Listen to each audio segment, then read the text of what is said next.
बहुत समय पहले एक गांव में एक गरीब लकड़हारा रहता था। वह बहुत मेहनती और ईमानदार आदमी था। हर रोज जंगल से लकड़ियां काट कर बेचता और उसी से अपने बच्चों का पेट पालता। एक दिन लकड़ियां काटते समय उसका कुल्हाड़ा अचानक नदी में गिर गया। लकड़हारा घबरा गया। यह उसकी रोजी रोटी का एकमात्र सहारा था। वह नदी किनारे बैठ गया और अल्लाह से दुआ करने लगा, हे अल्लाह, यह मेरा रोजगार है, मेरी मदद फरमा। कुल्हाड़ा न मिलने की चिंता में वह शाम को घर लौटा। बच्चे दौड़कर आए और बोले, अब्बा, आप इतने उदास क्यों हैं? लकड़हारे ने पूरी बात सुनाई। ये सुनकर बच्चे बोले, अब्बा, हम आपके साथ चलेंगे, शायद हम सब मिलकर कुल्हाड़ा ढूंढ लें। वह सब नदी किनारे पहुंचे। बच्चे झाड़ियों में, पत्थरों के बीच और पानी के अंदर देखने लगे, लेकिन कुल्हाड़ा कहीं नहीं मिला। आखिरकार लकड़हारा थक कर एक पत्थर पर बैठ गया। उसकी आंखों से आंसू बहने लगे। बच्चे उसके पास आए।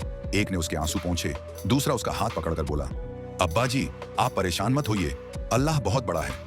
अगली सुबह जब सूरज निकला तो लकड़हारा फिर नदी किनारे गया। उसी समय एक फरिश्ता पानी से बाहर आया। उसने एक सोने का कुल्हाड़ा दिखाकर पूछा, क्या यह तुम्हारा है? लकड़हारा बोला, नहीं, मेरा कुल्हाड़ा लोहे का था। फिर फरिश्ते ने एक चांदी का कुल्हाड़ा निकाला और पूछा, क्या यह तुम्हारा है? लकड़हारा बोला, नहीं, यह भी मेरा नहीं है। आखिर में फरिश्ते ने एक साधारण लोहे का कुल्हाड़ा निकाला। लकड़हारा खुशी से खड़ा हो गया और बोला, हाँ, यही मेरा कुल्हाड़ा है। फरिश्ता मुस्कुराया और बोला, तुम्हारी सच्चाई और ईमानदारी अल्लाह को पसंद आई है। ये लो तुम्हारा असली कुल्हाड़ा, और साथ ही ये सोने और चांदी के कुल्हाड़े भी इनाम के तौर पर। लकड़हारा शुक्रगुजार दिल से घर लौटा।